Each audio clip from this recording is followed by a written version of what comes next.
All right, we're live.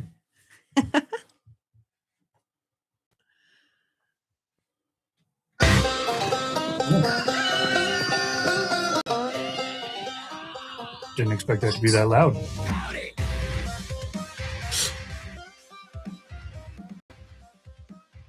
Anyway, shorten the intro, so that's nice. So, What's up, guys? Anyway, it's been an all right week, hasn't it? Yeah. Yeah. Yeah. I feel like I can turn these down a little. I feel like we got a little bit of an echo.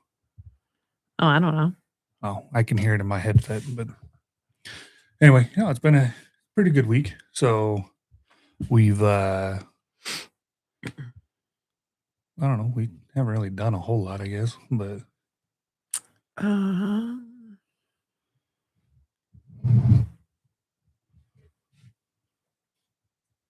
yeah, no, we haven't done a whole lot. We haven't done a whole lot, but I mean, on our in our personal lives, we've done a fair amount recently.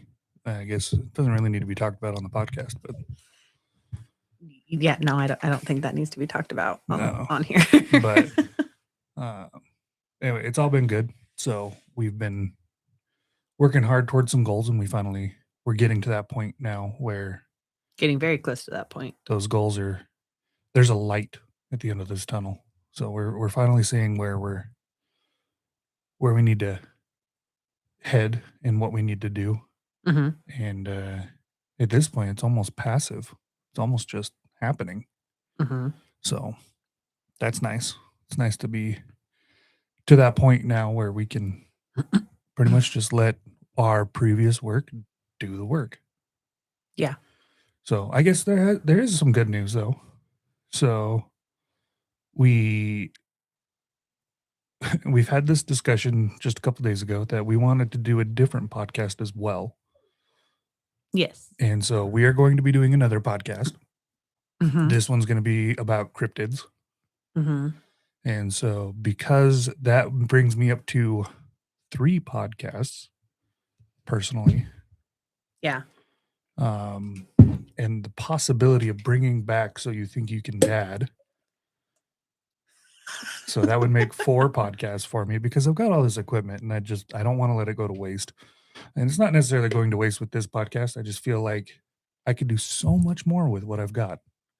So, that would bring me up to 4 podcasts. And really only one of them requires a fair amount of research, and that's your job. So, anyway, because I've got these 4 podcasts, I've decided that I was going to start working towards putting them into a like a dedicated group. So this way, if anybody wanted to contact us, or if we wanted to contact anybody about getting our like partnerships going anymore or doing anything like that, it's one area, it's one spot. So, anyway, so now if you go to helmproductions.com, you will see a website and it has almost no features. We're still working on it. It has a contact I'm us. sorry, Colbert. I sent him out literally I just copied it really quick. I just sent it. I'm sorry. I'm sorry. Fridays at 8:30, man. Unless you hear otherwise. Yeah, because I let you know and then you let the Discord know. Did you purposely put this one in front of me? No, I purposely put it in front of your brother for the I feel like this was purpose. Name. I feel like this was still purpose. It was not purposeful in front of you. This one was purposeful in front of me. That's fine. This one was purposeful in front of Cody, so that one had to go in front of your brother. I still feel targeted. So, anyway, I need to apparently work on that corner of the room so I can move the camera a little bit. It's definitely more square on you than on me. I feel like it's kind of square in the center. Yeah. But anyway, so yeah, if anybody's wondering, now there is one email that you can contact all of the podcasts with. It is operations@helmpodcast.com. Mm-hmm. So yeah, between... See, I told you she's still living. So between all the podcasts that I do, that is one place that you can go. I am working on getting it set up so that it will take you to, there will be links to each podcast. Mhm. And then I will see what I can do to try and make sure that the most recent episode is on that website. Yeah. So, So, for you guys that are just joining, I won't go back over all of it. You can rewatch if you really want all of the info. But we now have our own website. So we, because we're going to be doing even more podcasts, and you'll be able to find all of our stuff on our website eventually. Right now, it's just to contact us. So, Yes. Will you turn mine down? Your headset? Yeah. Yeah. Or my mic or whatever. Not that much. Now I can't hear anything. Am I even talking?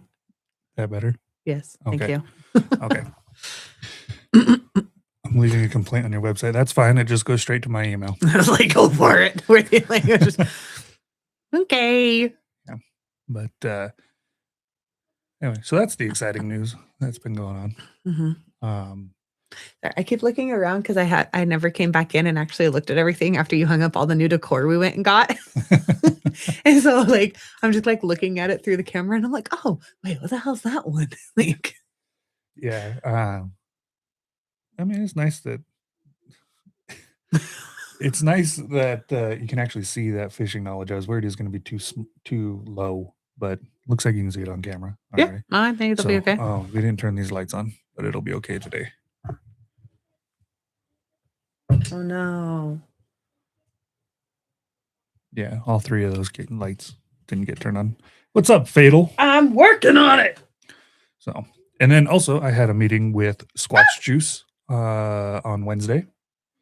So they had a meeting with all their collaborators. If I knew any of their collaborators, like what their socials were, I would tell you guys, because I did get to see some of their videos. They're pretty funny. So what are you talking about? There's backlight. Gosh, it's been here the whole time. Anyway, so if you guys get the chance, if you're not following Squatch Juice on social media, definitely follow them. And then some of the creators that you'll see them repost, follow those guys because some of their stuff is really funny. Mm-hmm. So, and then also a lot of them are quite local to us. By local, I mean same state. I feel like that counts as local. Yeah. So, yeah. Anyway, so go make sure you guys are following Squatch Juice. Make sure you guys are following their creators because they're really funny. Mm-hmm. Make sure you're following us because we are not getting very far with our followers on socials. Granted, we don't post a whole lot on there. No, if we're wanting to do that, then we need to up that. Yeah, well, I think what we need to do is start making clips of the podcast and posting that on there, and then any updates that we do, buying Belle her stuff, going out on our own. Yeah, we need to do that. Speaking of going out on our own, we got our vehicle back. Yay! So we now have our vehicle that can haul our trailer. Yes. And we can actually go and out it's like actually my hunting rig, not my minivan. Not your minivan, yeah. I mean, don't get me wrong. The minivan, like, I do it, and I do it just fine. Yeah. But I definitely prefer to have the Suburban. Yeah. I can go better places. I don't hit as many rocks with the bottom part because Stormy doesn't know how to not go on places she shouldn't go. Yeah. Yeah. So anyway, we got that. So now there should be some adventures here coming up. Oh, definitely. So we were going to try to go out camping on Memorial Day, but turns out we had other plans. So we're not going camping on Memorial Day. I mean, we can still get some footage of that. You could get some like trip footage. Yeah, we could do something. So, it ain't like we're going to a big city. Right. We'll go to the side of a mountain. Right. Anyway, do you want to let them know what we're doing? I'm going to talk to whoever's knocking. Yeah. All right. So today, as you can see, it's the keeping it old. So both Clint and I, we do a lot of the more, I guess, kind of like traditional, you could kind of say. A lot of people consider it more traditional versus like the modern hunting. So he does the archery and I do the muzzleloader. And so, but obviously we still do like center fire and all of that.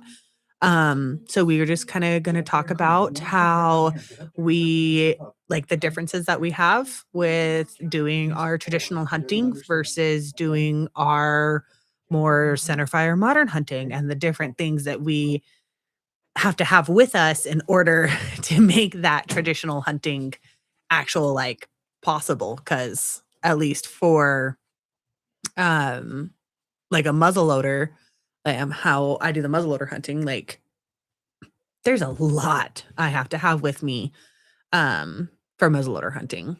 So Yeah, there's a little bit that goes into that. A little bit that goes into muzzleloader, a little bit that goes into archery. So, yeah, but I feel like with muzzleloader you have to have a lot more stuff with you.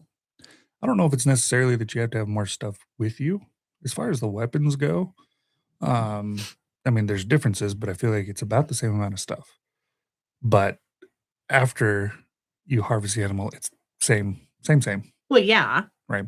Well, with the exception of depending on how you muzzleloader hunt. If you are close to the road,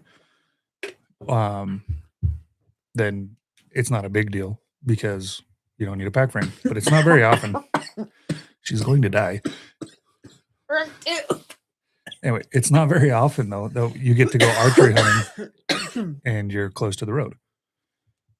Right. But also for muzzleloader. For good. Also for muzzleloader, you get a little bit more range. Than archery? A little bit. How far can you shoot with your muzzleloader? I mean, depending on the caliber, but like for me personally, I don't like to go over 100. Yeah, for me with my bow, I don't like to go over 60.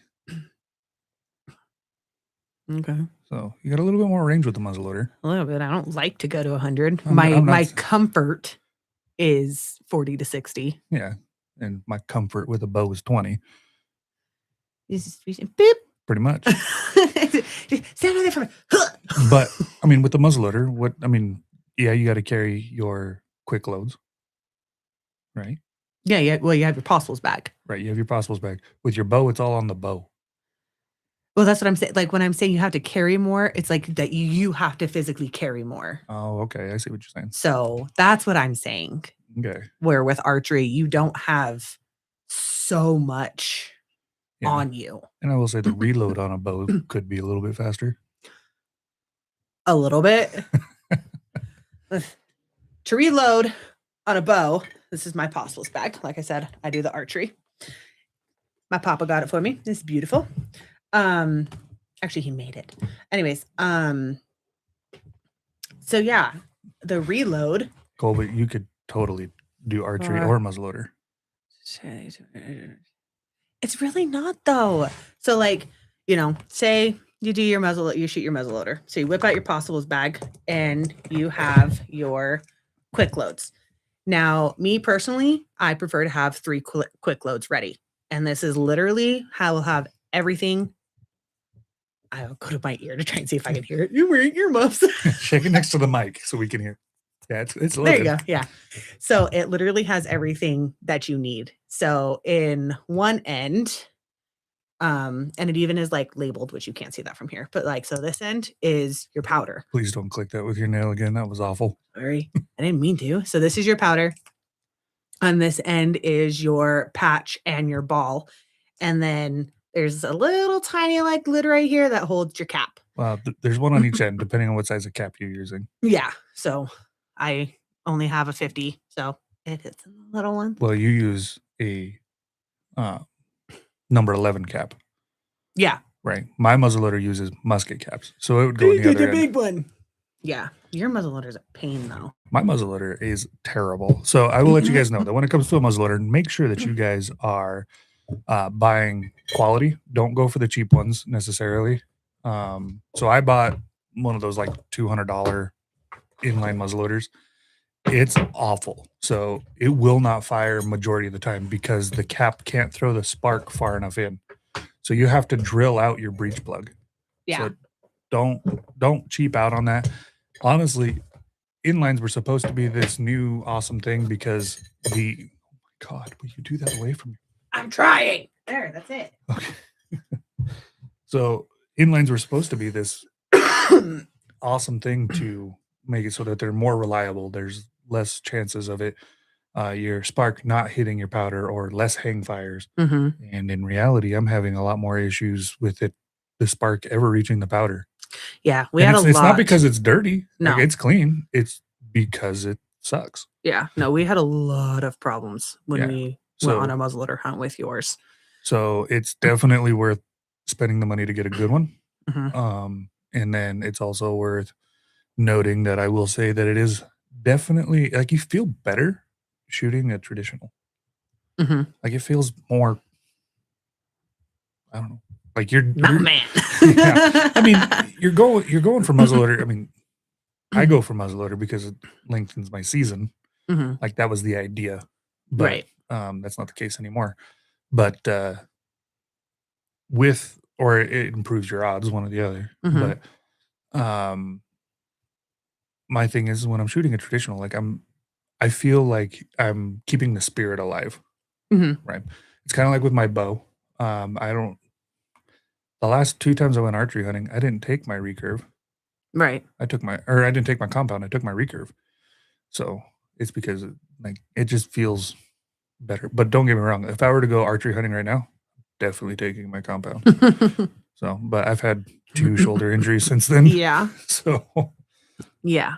god, my S's are terrible today.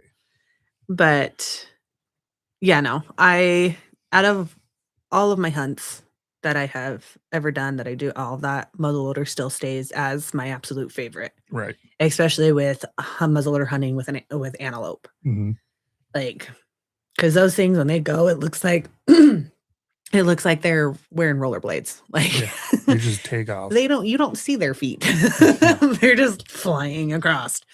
So, like with muzzleloader, you have one shot. Right. And then, you have the get it up and really quick pour in your powder, and then you put your patch, and then you put your ball, and then you dig out your starter and you slam that down, and then you pull out your ramrod and slam that down and put everything back, and then you get your other shot. Then you gotta put your primer on too.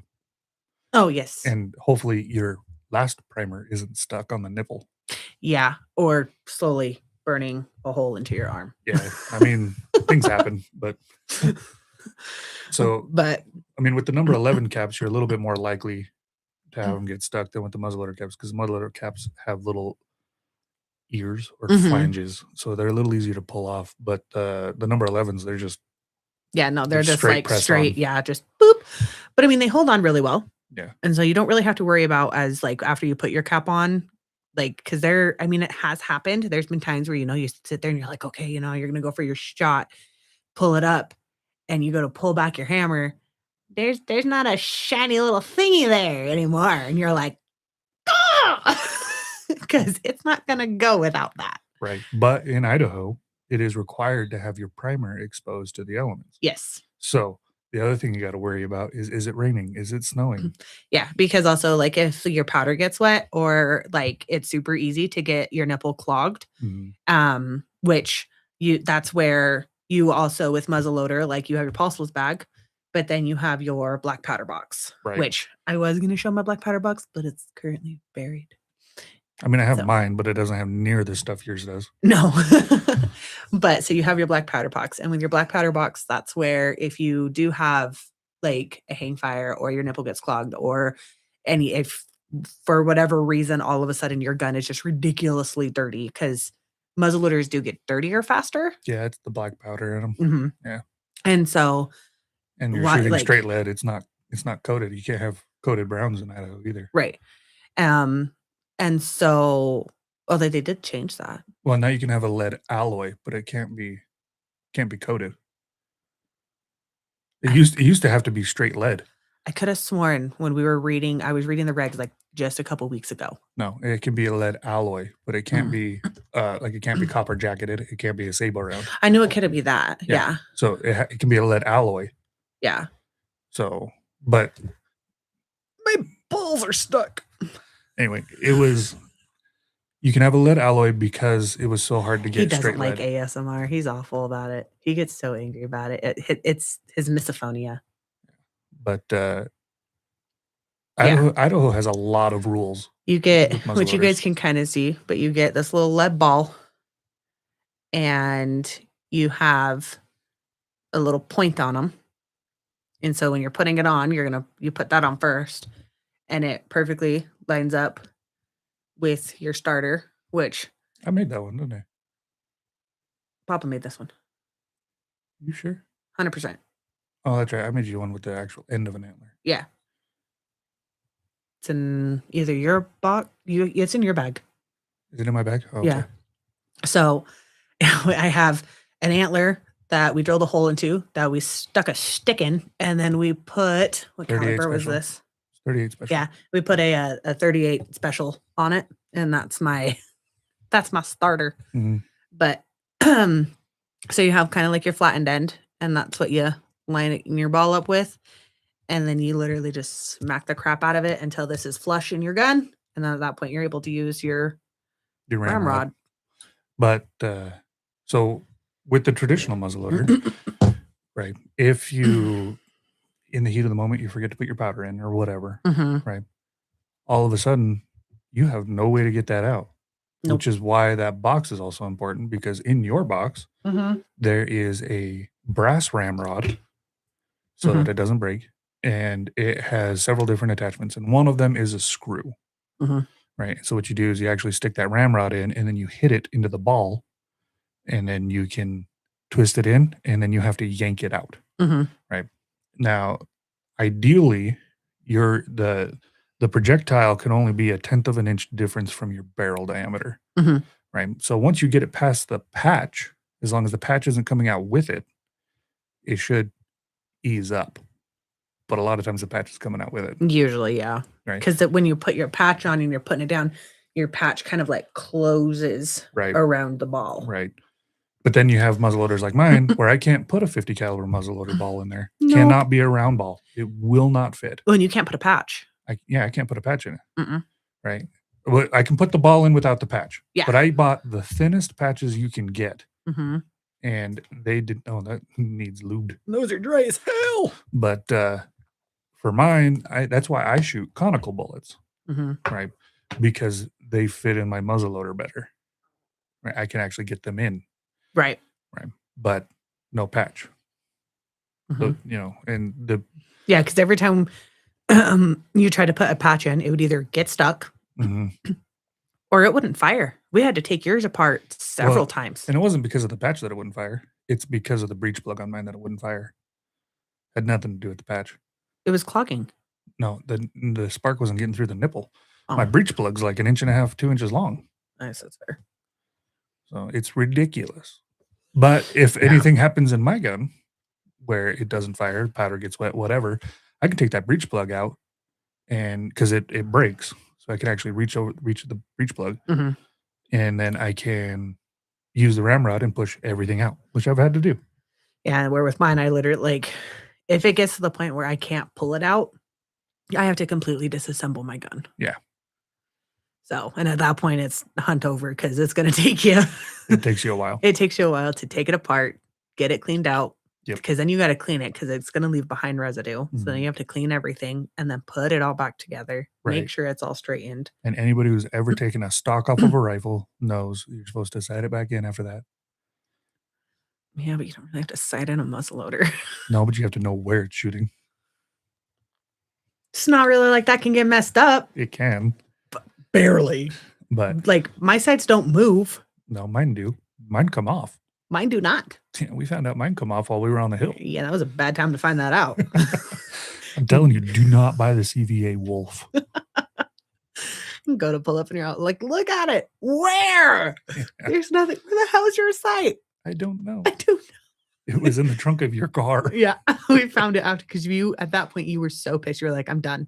I was going to leave that gun on the hill. Yep. And I was so we loaded up and we went back to the cabin and the kids needed something. And so that's why I got into the trunk. Yeah. And I was like, yeah. So I'll tell you what, if anybody knows anyone over at Traditions, send them this episode. I'd appreciate it. Yeah, you want a traditional like so bad now. I do. You're like, I'm so fed up with that. And also, if anyone knows anyone at CVA, send them this too. So that this way they can know my pure frustration that I had with their I don't want to call it a rifle because it's a piece of junk. So Yeah, no. Well, and like you actually like that actually ruined you for muzzleloaders for a little bit. yeah, like I did not want to go back. Mm-hmm. Right. And now that I've gotten past that whole like I'm angry stage, I'm like, you know what, it was my own fault. It was my own equipment that failed. Right. If I would have taken just a little bit more money and bought a traditional, it doesn't even have to be like a hootie doody traditional. You know, they Mine have is not a hootie doody. right, one like yours. Like I don't need, $1,000 muzzleloader, but We could get the kit and build one. we could. Yeah. That It's would hard actually to be find the kits. Sportsman's has them. Do they? Yeah. Oh, last time I was in there, they only had the pistol. Mm. But I'm also kind of leaning towards the fact that I want a 54 caliber instead of a 50 caliber. But where you That's shoot fair. the 50, I'm like, yeah, I could still go with 50, and then we just have the same gear. Everything that works on mine works on yours. Yeah. Right. The kit actually builds yours. Mm-hmm. So, I mean, I'd be okay with that. So, but That'd be a fun project. it would be a fun project. And it'd be kind of fun to do little bits here and there, not necessarily sit down and build it all at once, and then weekly just show people the progress that we're making. Mm-hmm. This week we sanded the stock down. So this is what it looks like. And this week we did this. I don't know all the parts that go into it. We might have to look at doing it. Yeah, that actually might be pretty fun. And then after it's all said and done, we hang it back there when we're not using it. I was like, seriously, we're gonna build it for the wall decor. I mean, you're gonna use that. You turd. In reality, like, yeah, I'll use it, but for what? 2-3 weekends a year? Yeah, to make it sound not sad. Right. Well, that's hunting. That's what hunting season is for us. Yes, that's fair. You got deer season. It's 14 days. Yeah. And I built this podcast on that. Right. Right. Duck season. Last year I went, what, 3 times, if that? Maybe twice. And I love to hunt, but hunting season's not very long. I mean, waterfowl season's long, but this year it never got cold enough to push birds down. Yeah. So I didn't see birds until like yesterday. Yeah. Season's long over. Now, this last season was definitely a harder season for a lot. Yeah. Like there was deer, but deer are always usually like kind of lower. But as far as like the elk season it went, and like duck hunting, like that all was really, really difficult around here. It never got cold enough to push anything down. Mm-mm. So, but this year they're claiming it's going to be a super El Nino. So I guess the South's going to get really wet. It's going to rain a lot. Like last year they said it was going to be El Nino, which means it's going to rain a lot down south. Okay. Right. This year it's a super El Nino, so it's really going to rain down south. And here we won't get the moisture. Oh, are we going to get the snow? No. Well, we might get snow, but not a ton. I need a ton. I need enough to push the freaking elk out. But I can't hike that damn mountain. if we can get the animals lower, yeah, it should be a great season, because the last 3 winters have been pretty mild. Mm-hmm.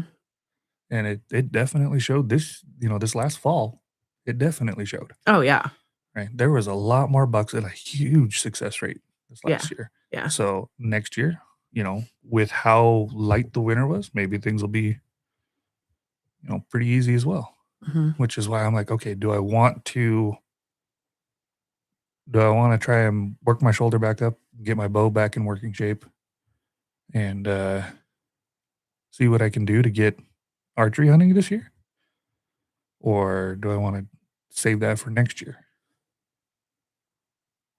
Mm-hmm. I don't know either. Yeah, you know how, like, when it comes to hunting, both of us, like, that was something we both made very clear. Oh God, I need to clean that. Look at that. You need to swap those out. Yeah. Anyways,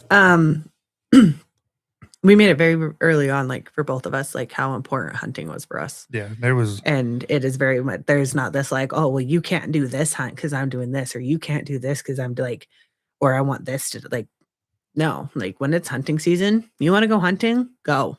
Yeah, the problem is you will often let me go hunting when you can't because we need someone to watch the kids.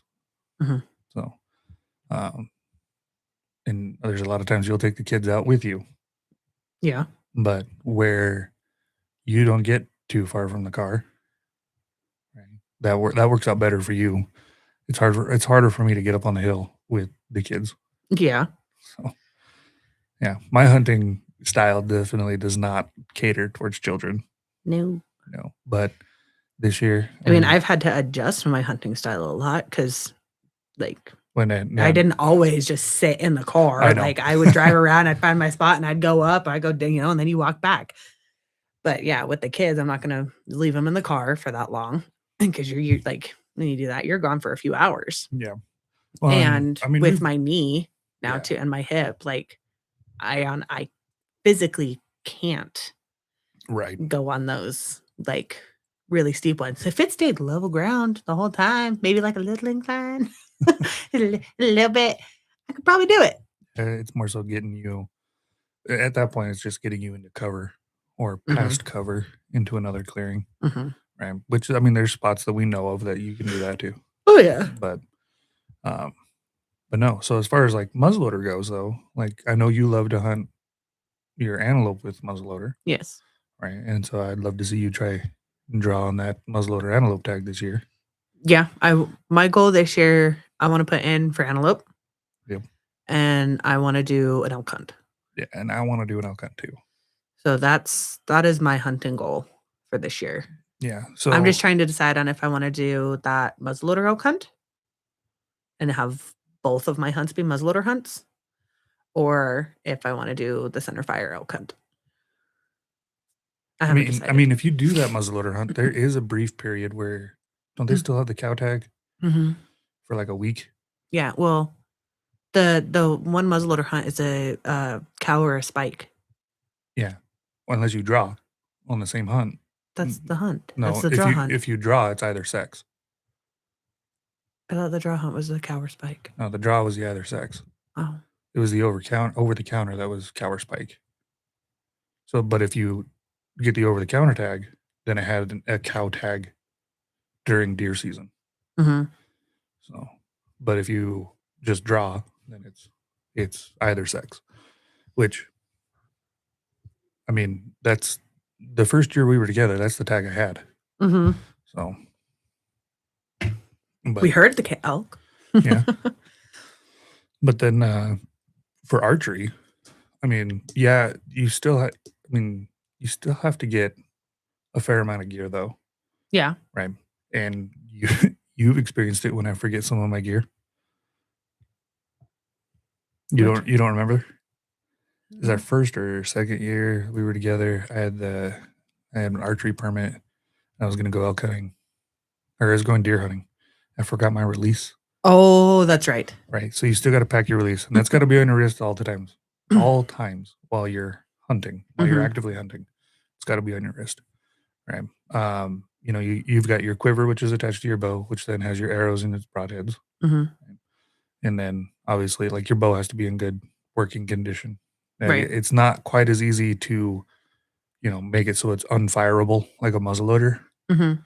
but the amount of times I've gone deer hunting or something with my bow and the sight gets loose. I've replaced my sight because of it. But it kept coming loose. The amount of times I would Well, be, didn't we lose your sight in the backyard? yeah, once. Yeah. Yeah. When you were target practicing and you were just like, "Well, I'm done." And Yep. we were like, "Why?" And you're like, "My sight's in the grass." Yeah. And then that was just the pin. I've had the full blown sight come off. Oh, okay. Right? And so I wasn't very thrilled about that. I'm sure. So I've learned You have a to problem with your sights coming off. I do. And that's with Loctite. And so I've learned with my bow sight to actually scratch it where I keep it. So where it sits flush in the collar that holds it, I scratch it. So this way, if it comes loose, I can put it back. So you know, like, exactly where you I know have it. exactly where I have it, Oh, okay. right? And so, That's a good idea. but with my recurve, there's no sights. You point and shoot, hope for the best. Have you never looked at it? There's no sights on it. Because I haven't looked up. Yeah, there more are no closely. sights on my recurve. So unlike you, I haven't actually tried your traditional style of hunting. Yeah. That recurve, I mean, you could probably pull the recurve back, but I mean, it's a recurve. You can't hold it. Yeah. Well, I can't pull your compound back. I've tried. Yeah, but it's a 70-pound draw on that. Yeah, I can't do that. Right. My recurve's only 55. I could probably do that. Yeah, probably. But then it's making sure you have your technique down and you have it done quickly. Mm-hmm. Right. So, you got to make sure that string's right up against your cheek, which is what I struggled with when I first started archery. I would not put the string against my cheek. Why? I don't know. I was worried it was going to hurt. I don't know. It's just something that I never did.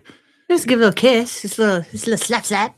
Well, you're supposed to put it like right here, right in the corner of your mouth. Right. No, So- I've seen like when they're doing the archery and they pull it back and you see it like Yeah. right there. So there's actually a part that you can buy that goes on your string. It's just a little puck. They call it a kisser puck. It's really common for guys to use on like, well, any type of bow really, but they'll put it there so this way they know where their bowstring is at all times. They keep it there. Mm. So it's so your bowstring's always in the same spot. So you know where your arrow sits and then where your kisser puck goes.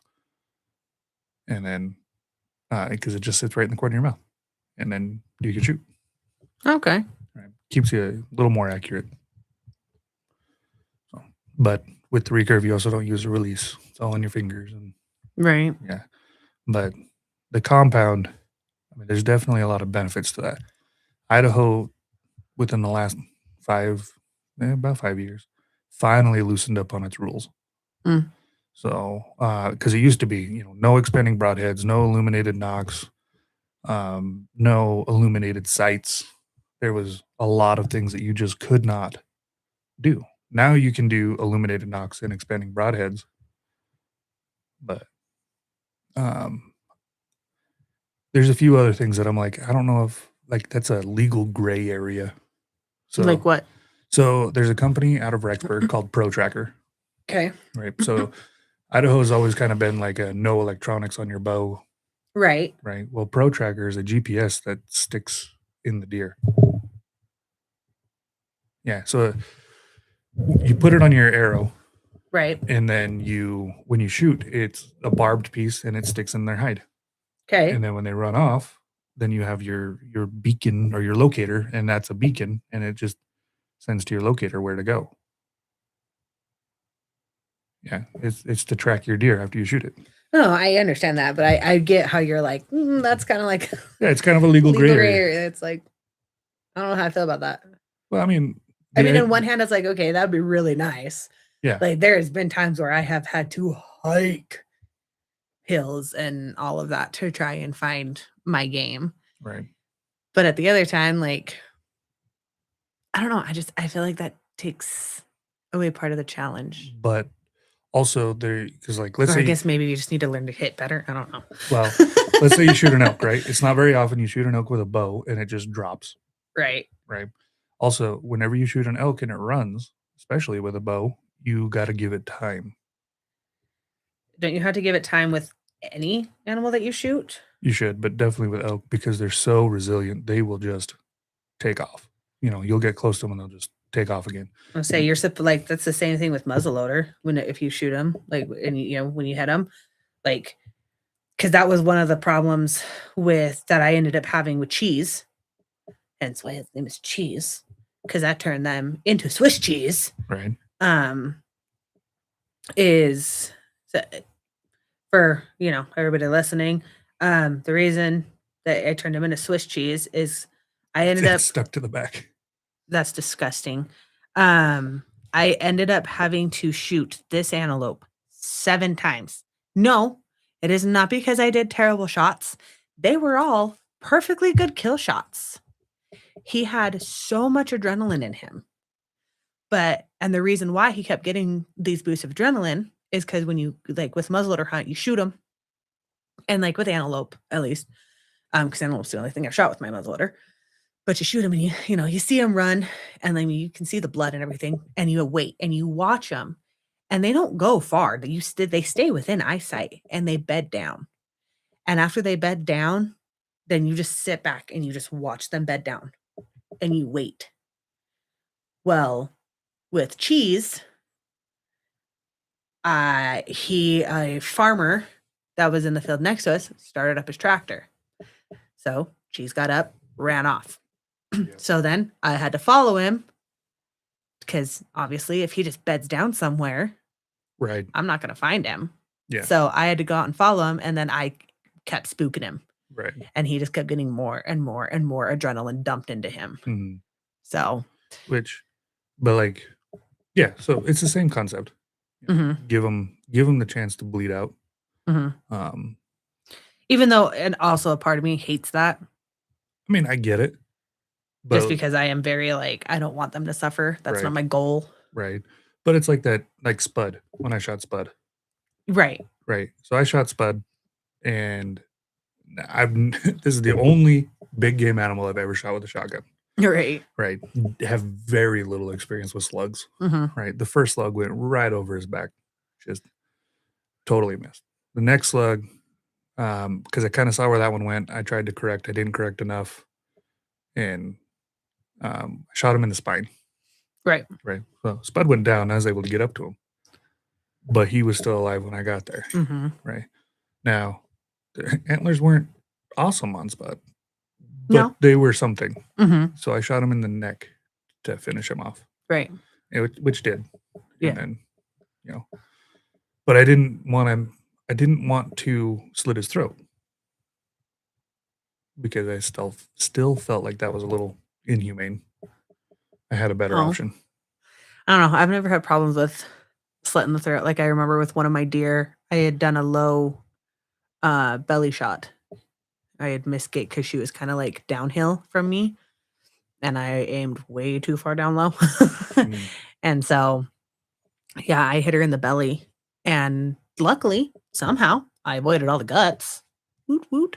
Um, but yeah, when I found her, because she ran for a long time, and when I found her, like she was maybe like me to the gun safe away. Very like, but she had lost so much blood she couldn't get up anymore, but she was still alive. right. And so, yeah, which looking back, I'm like, that could have gone bad in so many ways Right. because I went up to her, went behind her as she's still alive, straddled her, and then lifted up her head. And Did I ever tell you the story? I know I've never told it on the podcast, but did I ever tell you the story about my buddy's dad that rode the deer doing that? I don't think so. Okay. So I had this buddy growing up, right? And his dad hunted a lot. And so okay. There's two archery hunting stories that I've ever heard from this guy. Okay. Okay. So what sparked them was he had two arrows that were one inside the other. He had Robin Hood an arrow. Mm. And I was like, well, that's really cool. That's an intriguing shot. Well, the one arrow had a broadhead in it. And I was like, were you like, what's the story here? And so he's like, well, I'm out deer hunting with one of my buddies. A deer walks by and I go to shoot it. So he shoots and it was like a perfect shot. Just straight in, both lungs in the heart, drops it, just dead. And his buddy goes, I bet you can't do that shot again. And it dropped right next to a bush. Right? So he he gets out there, doesn't gut it or anything, gets out there, sets the antlers up, puts it back up roughly so the bodies are at the same size, same height. Draws back, shoots it again. Robin Hood's his arrow in that deer. Bet. Yeah. Right. Hold my beer. So phenomenal shot with a bow. Yeah. Right. But this was something that he did in his 20s. I don't think he could have done it when I knew him. But Okay. anyway, phenomenal shot. But the other story is he had shot this buck, and it's not uncommon for large bucks to run off and lay down and pretend to be dead. Right. Right. They'll lay there and just lay low. Right. So it runs off, it runs underneath some junipers, and he sees it. And so he runs over, like he gets over to it, and it's just laying there. He does with the bow, it's harder to, poke it in the eye to see if it's still alive. Oh, yeah. So you kind of got to watch for breathing. Just give it a minute. Right. Well, he didn't give it a minute. He Mm. walks over to it, gets on its back, grabs the antler, pulls it up with a knife in his hand, goes to slit the throat, literally gets up against the throat, and it stands up while he's on its back. Right. He drops the knife and he's just trying to keep the antlers from gouging his eyeballs. Yeah. Right. And so he rode it. His buddy said he rode it for a good 5.6 seconds. Now, they used to be in the rodeo, so I got to take his word for it. 5.6 seconds on a deer. But anyway, Oh my he god. rode it and then it fell down and it died. The ride of his life, apparently. But so he rode this deer. Now, I've never seen the antlers for this deer. I have never seen any footage, never seen any pictures of it. I don't know if this story is legitimate. But it, like, the crazy thing is, though, is like it's not impossible. Well, and knowing the guy, that's 100% something that would happen to him. Like, that's something that would happen to us. Right. But this is the same guy. He was out deer hunting, found like it was a little 2-point, and he shot it, and it didn't fall. It just stayed there, didn't run, nothing. Less than 100 yards away, doesn't fall, doesn't run, doesn't move. The hell? Right. So he racks another round in and shoots it again. Doesn't fall, nothing. Is it a mannequin? No, because he watched it beforehand. It was a real deer. Yeah, he shot it. Well, he emptied his magazine in it, and then when he looked through his scope, then he noticed blood pouring out of it, still standing. So what the hell? He walks over to it. Its antlers were stuck in the tree, and there was a branch under its legs. So instead of being able to fall, his head was held up by the tree, and a branch was under his leg, and it was holding him up, so he could not fall. He's just stuck there. But unfortunately, the branches were so big, and he was so tangled in there that he had to cut the branches in order to get the deer down. He couldn't just like lift it out of there for a little 2-point. Oh my He was pretty goodness. tangled in there, and so he got it out. I've seen those antlers, so that deer I would believe is real. But this poor guy, he had some stories. So yeah, good old Rick, good guy. So anyway, yeah, Rick taught me a little bit about archery though. But I mean, growing up, it was something that I always wanted to do. My dad did archery before I was born. And then when I got older, we did it a little bit.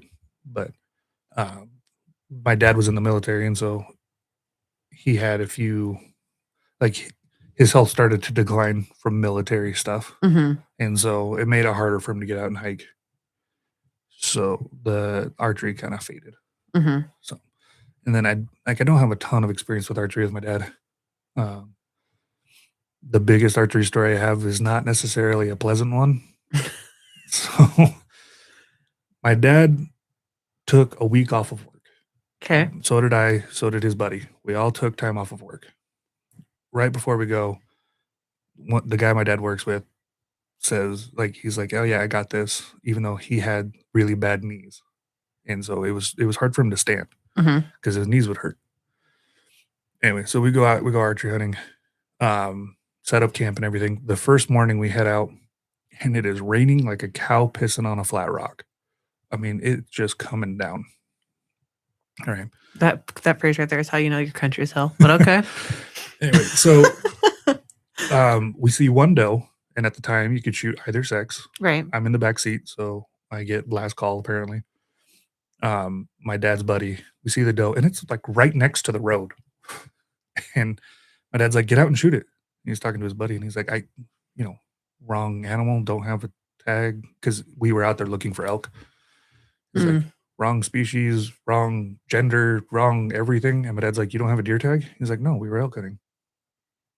You take both at the hunt scope. He didn't know that you could deer hunt and elk hunt at the same time.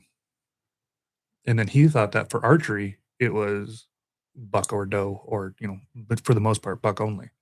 Oh. He didn't know. Okay. Right. So anyway, I was like, "I'll get out and shoot it." And my dad's like, "Nah, it's fine. We'll find you a buck." Okay, cool. So we drive around for a little bit longer. The road is so muddy that it's like we can't go anywhere. So we didn't want to sit out in the rain all day. So we head into Du Bois Okay. and go to the, well, it's not the Cow Country Kitchen anymore, but whatever it is out there. Again, how the hell do you know you're in the country? Whoa. It's called the Cow Country Kitchen. Yeah. So anyway, Might as well just be called Mama's Kitchen. That'd be a cute little restaurant. Right. Mama's Kitchen. Anyway, so we go there. My dad's phone rings, and it's the guy that he works with.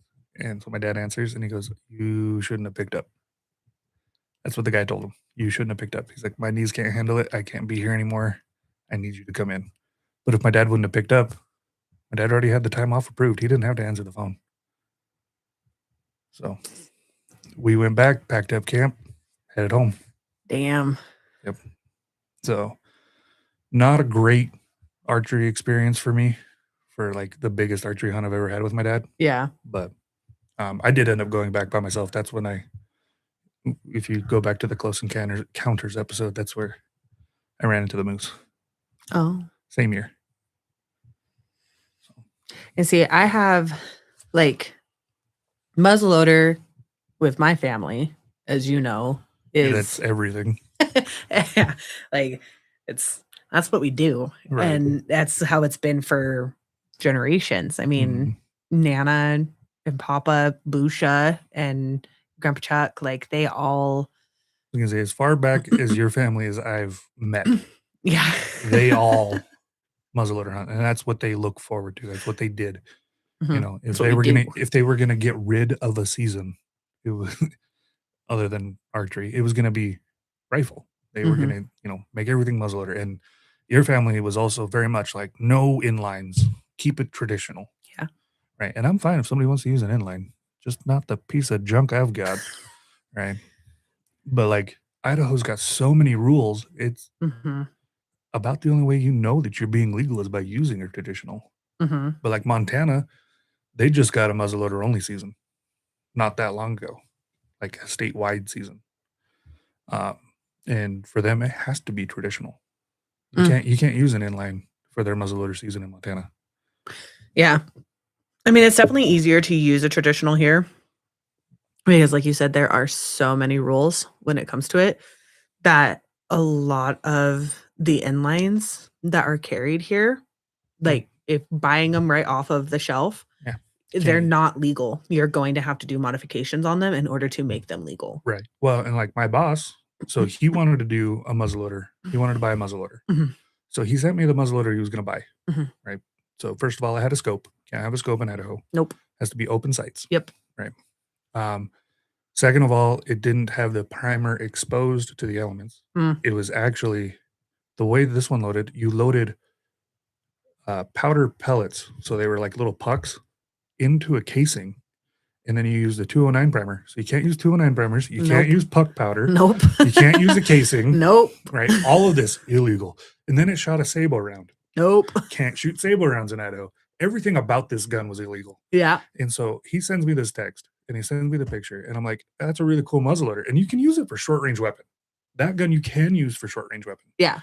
Cannot use it for muzzleloader only. Right. So I tell him, I was like, dude, like this is everything that I'm seeing right off the bat that's wrong. That makes it illegal. You cannot use this in a muzzleloader only season. And so he's like, are you sure? So I sent him the regs. I sent him a screenshot of the regulations. And he's like, well, screw that. I'll just do short range weapon and use a shotgun. Faster reload times. It's not quite as niche. Like you can use a shotgun for so many different things, right? It's like, yeah, do that. Right. But if you want to go muzzleloader only, you have to have a muzzleloader that's legal in Idaho. And there's just so many rules. Right? And don't get me wrong, I understand. Idaho has always been considered a traditional state. Right. The fact that we, like within the last 5 years, allowed illuminated nocks and expanding broadheads. Right. Two things that make it a lot easier to find your game so you're not wasting it. Right. Yeah, because Idaho doesn't necessarily have a law where if you shoot something and can't find it, that you have to discard your tag. Because there's too many people that are going to be like, yeah, I missed. Yeah. That's, I mean, that's kind of one of those gray areas too. Like ethical hunters will often, if they shot, they know they hit it and it's probably going to die. They just can't find it. A lot of times they'll just be done. Yeah. Like a lot of ethical hunters will do that. And I respect that. Mhm. There's just nothing written that says you have to. Right. And so, I mean, like, I will admit, like, there's been times, like, I've been out hunting. I mean, it hasn't happened to me personally where I haven't been able to find my game, but I've been with people. But we have spent, like, on one in particular, we spent 2 days yeah. looking for this damn buck. Mhm. And, well, no wonder that we couldn't find it. It was in a tree Yeah. because a kitty cat took it. So, yeah, like, we at that point, we were like, "Oh, Yeah. well, we're gonna go find another one. Right. You get to keep that." Well, and like I know another guy. I wasn't with him on this hunt, but I heard the story. He was out cow elk hunting. Shoots at a cow, missed the cow entirely, but he's pretty sure that he hit a fawn Mm, or a calf, excuse me, a calf. mhm, And um, they looked to see anything, mhm, and they found a small little blood trail, but it went nowhere. It went in circles. hmm. You know, they didn't find it. They couldn't see anything. 4 days later, they found the fawn Oh or my the calf, goodness. rotted, nasty, terrible. Yeah. He gave up his tag on that one, but all the meat was ruined. Yeah. Everything about it was just gone. So, I mean, it was ethical for the fact that he got rid of his tag. He missed his shot, did harvest something, but wasn't able to actually harvest it. Right. So, I can completely understand where he was at on that. It was just a bad situation. Yeah. So, maybe we should do an episode on how to and why it's important for sighting and rifles. Example A. But anyway, like for muzzleloaders and archery, it's definitely a lot easier for you to lose your animal that way. Mhm. You know, they don't have the knockdown power of They a don't. rifle. And with muzzleloader, and I think, I mean, correct me if I'm wrong, but I'm pretty sure archery is the same. Like, I don't know a lot of the archery. But with both of those, even if you do get a hit, they don't leave the blood trail like a center fire does. They can, right? Archery, especially with expanding broadheads, they can, Okay. right? You know, and one of the things with archery, and you talk to any archer who's ever killed an animal, they'll tell you, look for your arrow, right? Mhm. Because a lot of times it doesn't stick in the animal, it goes clear through. You find your arrow, and they actually sell things that go on your arrow that's white. It's just like a sticker that goes on it. It's to look at the color of the blood. Looking at the color, you can tell where you hit it, Right. right? And so they'll tell you to do that, and then you know how much tracking you're gonna have to do. Mm. You know, like if it's all like white and frothy, it's a or a lung shot. If it's dark red, it's a heart shot. If it's frothy, it's a lung shot. It's dark red, it's a lung or a heart shot. If it's green, it's a gut shot. Mhm. And those are the ones that good luck. You're not gonna find it, but it's going to die. Yeah. So, I mean, there's tips and tricks to it, right? But with archery, in fact, in Idaho, when you take archery hunter's ed, one of the things to do on the range day is you have to follow a blood trail. Mm. So I took my archery hunter's ed in February when there was snow on the ground. Well, that's helpful. Yeah, it was. They took a squirt bottle and they would squirt it on the ground. Mm. And so they'd be like, okay, this is where you are. There's your animal. You shot. Go track it. So you go over. They didn't have an arrow out there for you to look at, but you go out and there's like a pool of blood, and then it was pretty heavy walking away, and then it got really, really, really faint. And Mm. so then you had to follow little blood drops, and they were like 8 feet apart in the blinding snow. Gosh. Right. So that's when you would like with my one that I talked about earlier with the belly shot. Because like when I say belly shot, like, it is a belly shot. And so like her guts and everything would shift and it would block the hole.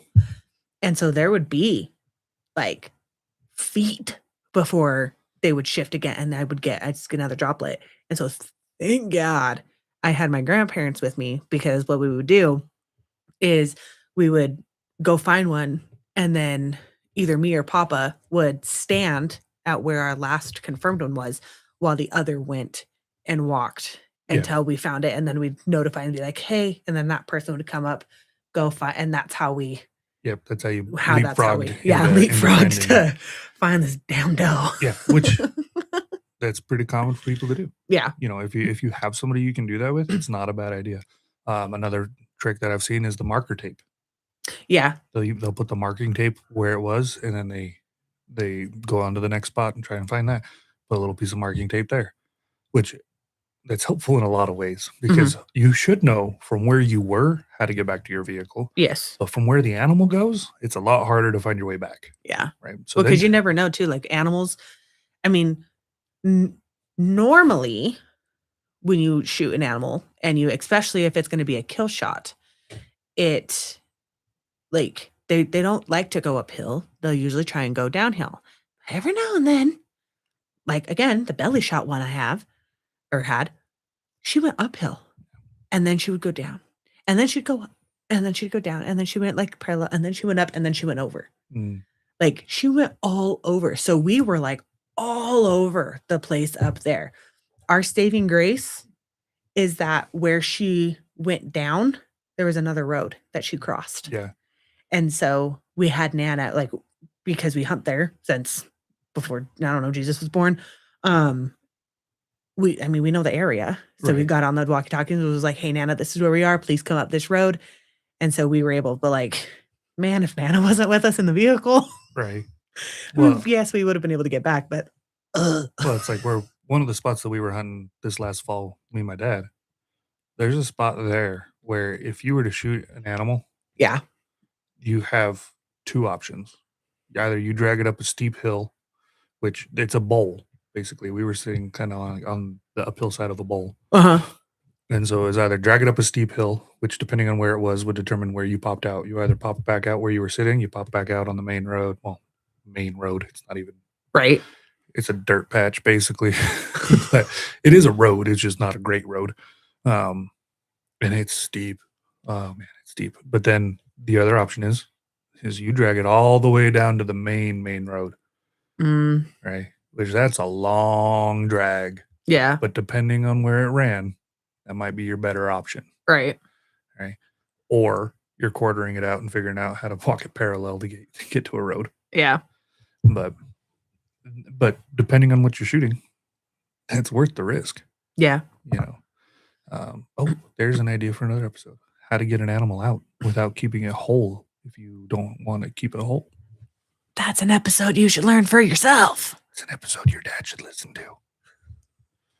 I chopped my deer in half.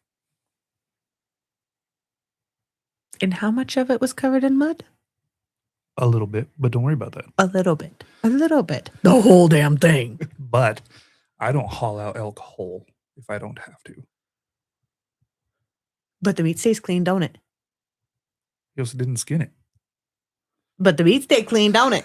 Mud washes off. It's fine. I bet. Muddy. It washed off. You got to cut that part off anyway.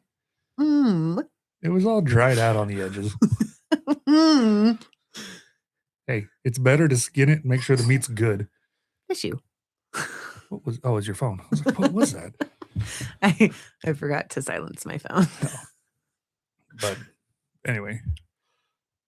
So anyway, yeah, when it comes to archery and muzzleloader, there's definitely a lot more patience involved in these. Yeah, because like not only do you have to make sure that you have all of your equipment, that all of your equipment is in working and good condition. Yeah, they can't see that, but she has a stack of primers over there that have corroded because they sat in a piece of leather, which she uses. So here, let me see that. So the leather, I don't know how well you guys can see that, but there's little notches all the way around. And what that's for is you stick your primers in there. And so this way, when you need a quick one, you can stick it on the nipple and just pull off. Yeah, so you don't have to sit there and you don't have to dig in your tin. Try and, because these things are. The tin's not easy to open and they're noisy. And then your quick loads, sometimes your primer on your quick load doesn't work. Sometimes, it could have gotten wet or whatever. I don't even know if I can open this. So there's another option for you. Digging in your tin is your last option. Right. Don't do that. Anyway. My mom's gonna watch this episode and be pissed. Yeah. Yeah. So anyway, but there's a lot more patience that goes into. It took off my nail, Paula. The edge of my nail. Leave it, we'll get it later. But there's a lot more patience that goes into it, because not only does your equipment have to, like, there's more equipment involved. Yeah, there's more equipment involved, and then so yeah, you have all of that, and then you have to be in a lot closer range. Yeah, for both of them. Yeah, you can't have those You don't- hundreds of yard shots You that don't you see a have with deer a at 500 centerfire. yards and pull up and shoot. No, You can't do that with either one of these. it won't happen. No. You're not going to carry the energy, even if you were to hit it. Right? Yeah. You may be able to lob your projectile over there. Maybe, but it would be about as good as throwing a pencil at them. Right. It's not going to carry enough energy to do anything. So obviously, like, you have to know where to go. That's part of that patience, because you have to know what their routines are and what they're looking for, where they are, have to get in their way. And a lot of times it's luck. You know, I see elk on this hillside every now and then, but I see them here more than anywhere else, so I'm going to hunt this hillside. Yeah. But where at on this hillside? Well, and like, it's a luck, and you have to be stealthy. Yeah. Like I remember with one of our muzzleloader hunts that I went on with my dad,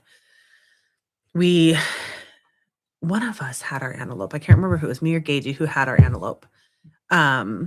But dad hadn't gotten his.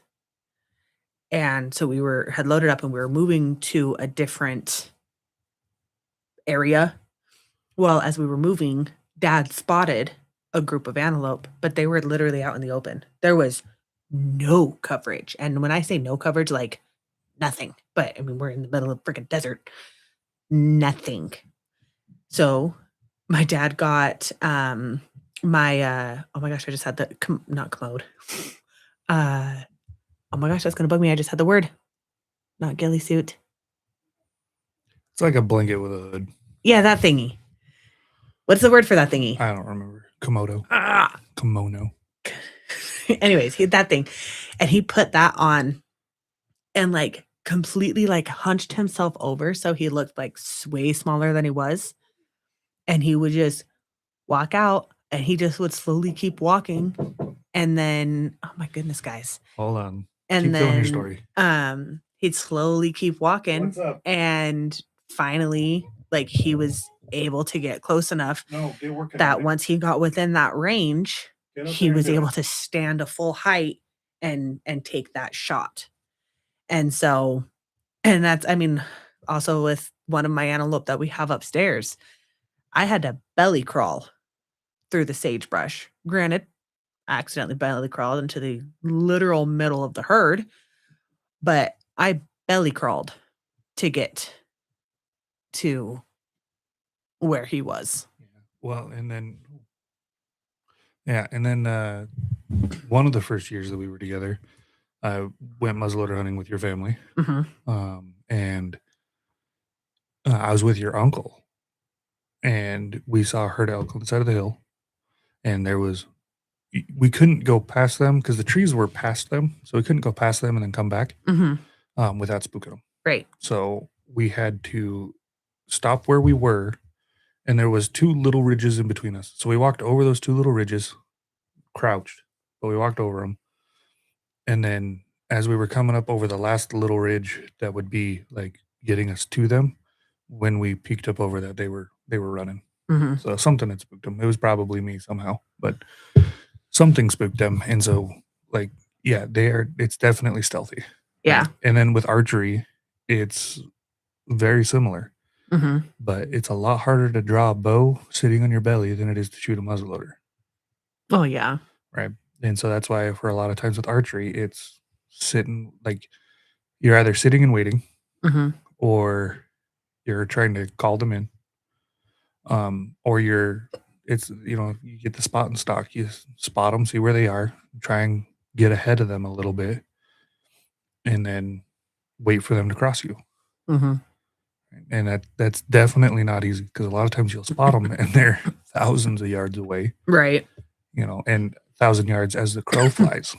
Right. Now you've got to work your way up a hill to get to them. And it's not easy, but it's rewarding though. Yeah. The amount of work that you put into it is rewarding. Yeah. Right. And even if it's small, it's not necessarily because like you and I are both about meat, Mhm. but it's not about like the trophy that we're getting out of it. It's the experience. Mhm. It's the fact that you were able to get that close to them without spooking them, Mhm. without them catching your scent, without them hearing you anything. And then you get to that point where you actually get to pull the trigger. Yeah. And when you've got it, you've got it. You feel like, man, I can survive the apocalypse now. Right. Yeah. I mean, like for me personally, I think that the closer shots are more impressive than the long distance shots Agreed. because like there's so many things like you were able to be quiet enough. They didn't get your scent. They didn't see your movement. Like you were able to get that close Right. and still get them. Right. When don't get me wrong, long distance shots are impressive. Oh yeah. But then you start running into the ethics of it, Yeah. right? And then you start like being like, well, how much of that is actual luck? Right. Right. It's kind of like, my shot this last year, there was a lot of luck that went into that, and it was a close shot. But but I'm struggling over here you today. are. We're about done. God. But there was still some skill involved. Mhm. If I would have taken my initial thought to just walk into the clearing and see if I could see where he went in, yeah, I probably could have still gotten a shot off Right. if he wouldn't have spotted me walking across. Right. But he had a very clear view down to where I was. Yeah. He could have easily seen us Yeah. or seen me walking that way. So taking the route that I took, that's where part of that skill comes in. And then if I was muzzleloader hunting or archery hunting, he would have been in range for both, Mhm. and I still would have had the shot for both. Right. So I feel like I would have felt more rewarded if it would have been either one of those. Don't get me wrong, I'm super grateful for what I got. Right. And I feel very great, like I feel very accomplished Yeah. by doing it. But if it would have been another season, I would feel even more accomplished. Right. And I get what you mean. so, and wouldn't even mean going back up there for archery season, except it's in December. You have fun with that. Yeah. Hopefully you come back with all toes. Yeah. And you can't get up there in December. Not without a snow machine. You're not going anywhere. So. But just on the other side of the hill, that's September. Yeah. Literally on the other side of the hill is the archeries in September. So dumb. But it is what it is. We'll see. I mean, like I said, I plan on muzzleloader, or at least attempting to muzzleloader hunt this year if I draw the tags. But for the elk tag, it's never been an issue. No, but my antelope, it's been several years since I've gone on that hunt. Yes. And that is my favorite hunt. Well, and the other problem is like you do that hunt, there's more work involved once you draw. Yeah. So because and especially now that hunt has changed, and there's more things that you have to have, and more permits for that area that you have to have. Right. So, but the permits aren't necessarily hard to get. It's just going out to get them. Yeah, it's just because regardless, the fact that you're muzzleloader hunting in general, you need to have a muzzleloader permit. Right. And then with where you are, you have to have a permit from the government, and then you have to have permission from landowners, and you have to have your tag and your license and all that. But there's so much paperwork involved with that hunt, but it has been a very successful hunt for your family. Yeah. So And the antelope are delightful. it's because they're freaking alfalfa fed. And they taste delicious. They do. So meh. The elk off of there are equally as delightful. I'm sure elk is just delicious no matter what. I mean, true, but imagine alfalfa fed elk. Yeah. I don't know. And I know that there's elk out there. I know there's elk out there too. Well, because there was one year when I was antelope and we were sitting in our blind and we kept hearing this brushing up against the side of our tent. And it was me and my dad. And we're both just like, what the hell? And we're just, like maybe it's something walking by. I mean, we're in the edge of the brush. We go back and we're just, keep an eye on the field. And there's more brushing. And so finally, Dad was like, unzip that window because we had that one closed. That way we wouldn't have the silhouette. So he's like, unzip that window and see if you can see anything. And I was like, all right. So I unzipped the window. And there's just this little baby calf. He was just nudged up and he just kind of kept like inching because he was bedded down. And he was just like inching closer and closer into it. It's this little baby. I was like, oh my God, I want to pet it. Let me take it home. Yeah, I wouldn't mind elk cutting out there. Does my mic keep cutting out in your headphones too? Yeah. Yeah, okay. Well, sorry for all the listeners if you can't hear what I'm saying. I am trying. The problem is I don't want it to get too loud because if I do too loud, then it's not fun to listen to either. But with the You're cutout, still cutting out even though you just I upped think it's because I need to do this. That's probably going to be better. The fact that it's now in front of my face. Probably.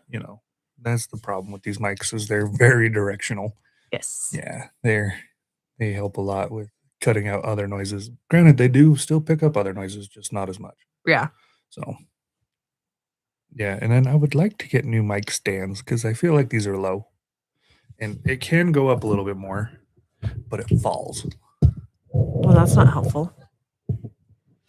Nah, they're all the equipment that I got cheaped out on the mic stands. Crazy. God. You know what? And I know we talked about this, like with the setup that we have now. My hell. Shut off mine. But with the setup that I have now with the microphones, What? where I don't know if you guys could hear me when I was talking to the kids on Stormy's mic, but now you can hear her on mine. Open the door. Anyway, I did not cheap out on the mics or the audio interface. Cheaped out a little on the camera, but not super much. Cheaped out a little bit on the computer because I already had it, but I bought it specifically for podcasting. Go. And quit knocking.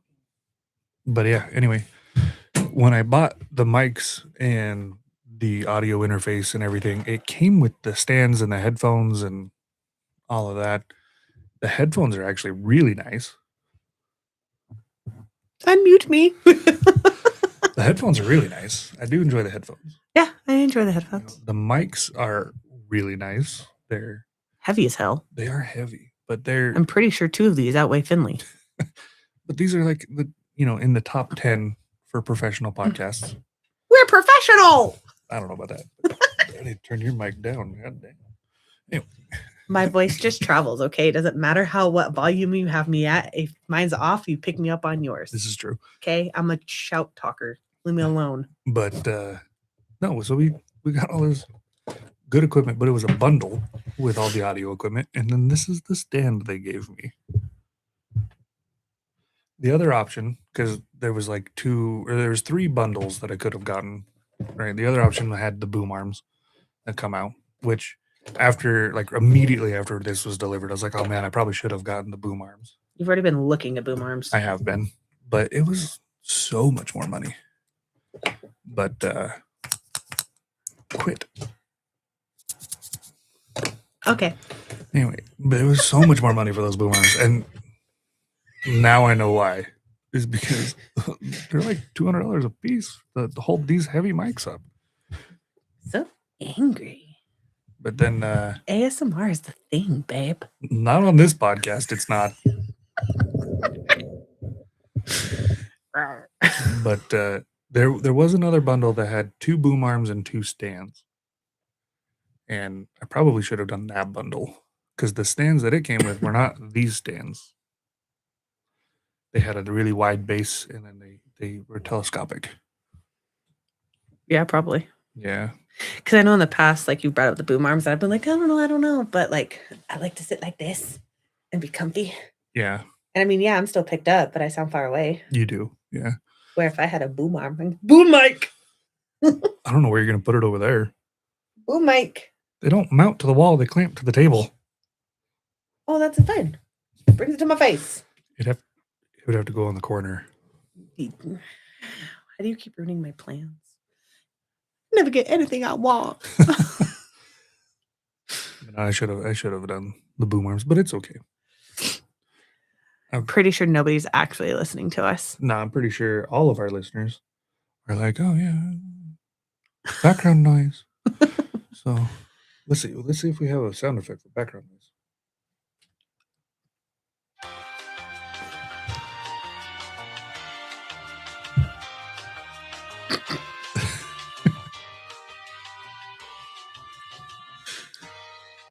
Yeah, I got a thing for background noise, I guess. That goes on for 3 minutes, by the way. Oh my hell. That's when finally like the kids were just like, pause. You just leave that playing. That's actually why I put it on there. Is for when I do a podcast, it's like we need to take a little break here. I'll just mute the mics and then press that. That's fair. So I also have one specifically for you when you're thinking. I'm thinking? Like when you're trying to figure out what it's called, what your thing is called. Okay.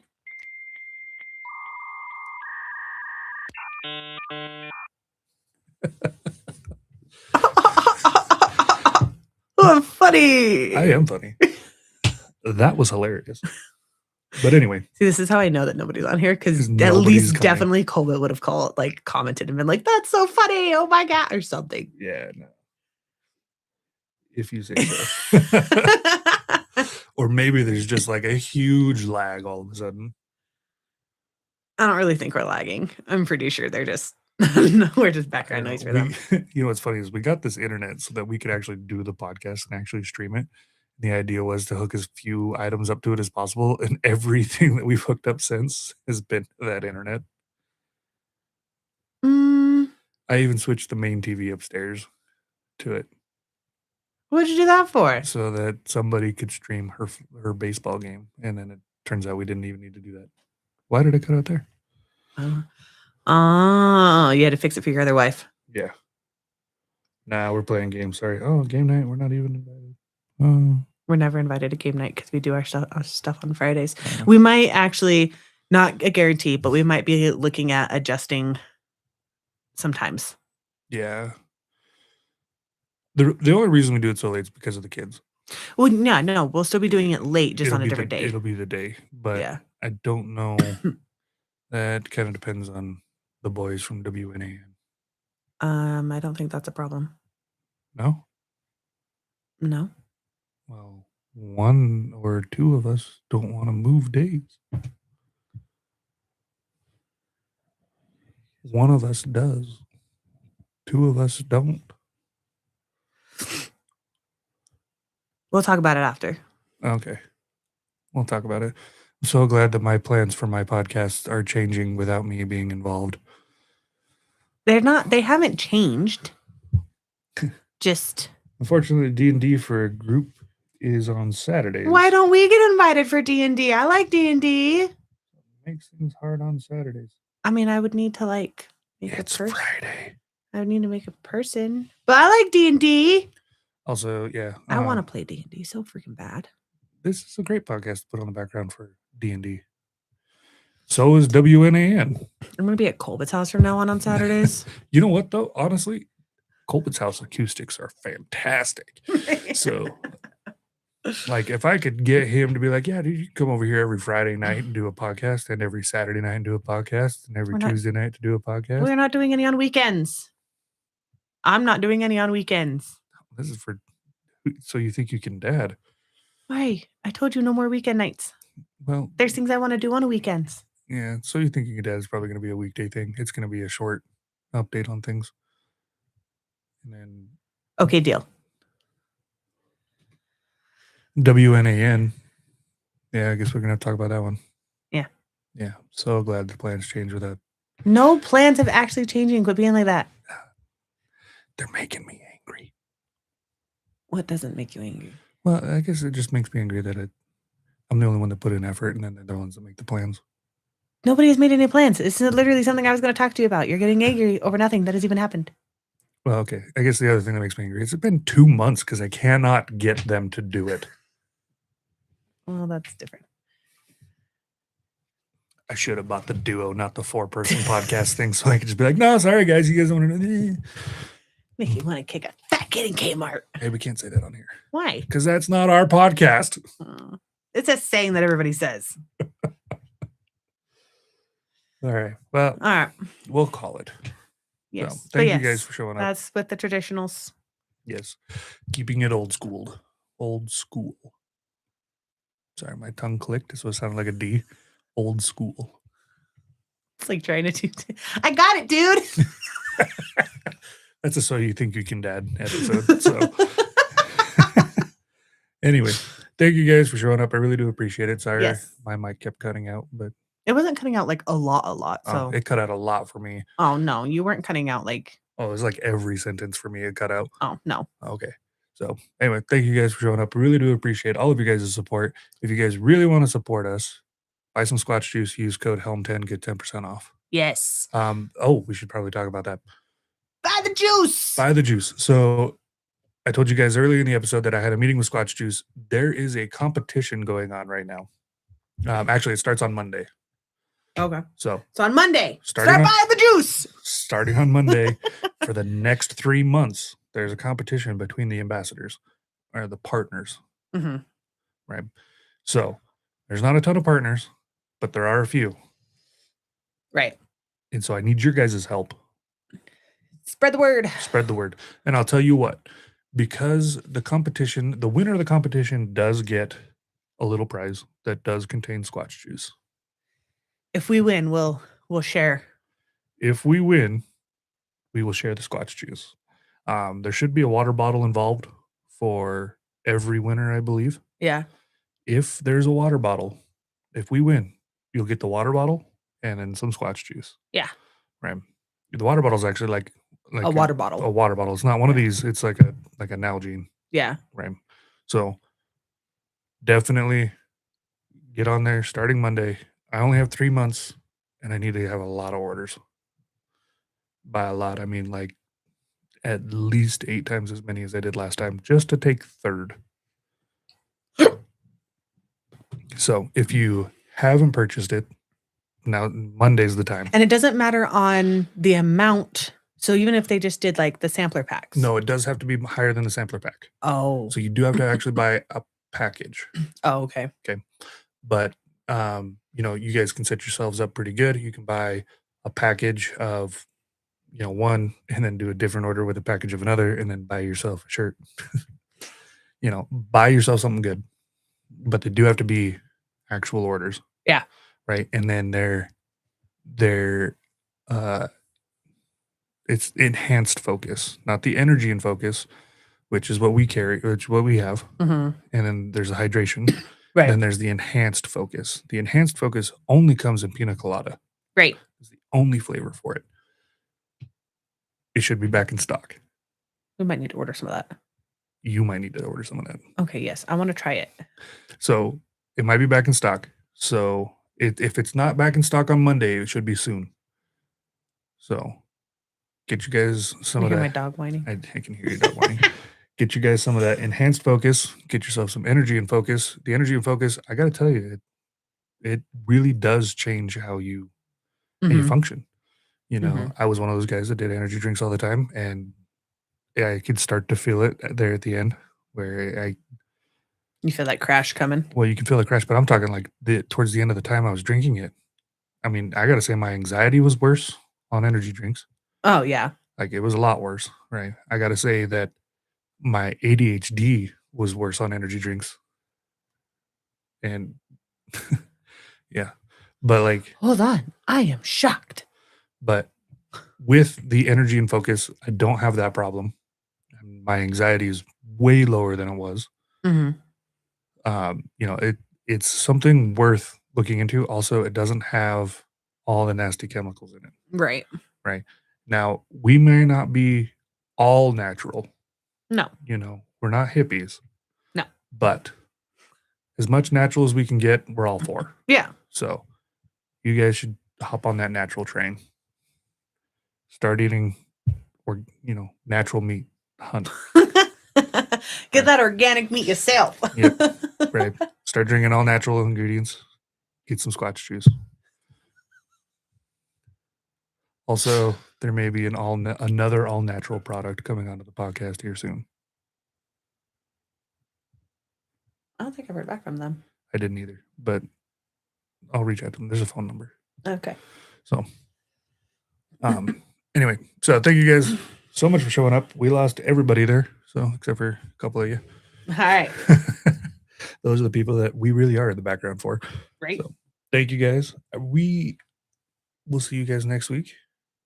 We'll figure out what our topic is. If you guys have a topic you want us to talk about, or if there's a discussion you want us to bring up, let us know. Yeah, put it in the comments. If you guys, thank you. If there's a controversy that you guys want us to talk about, if we're somewhat informed on it, we'll talk about it.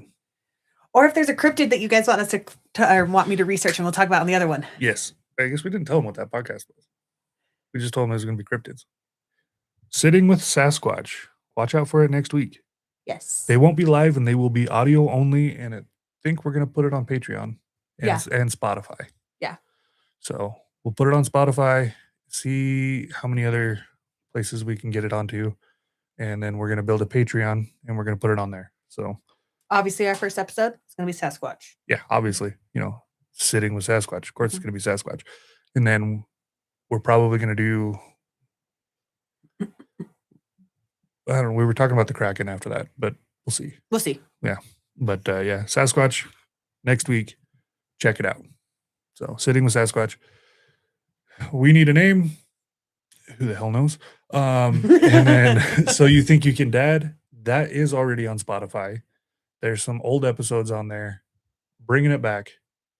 Now that I know how to get my RSSs back. Not We Need a Name.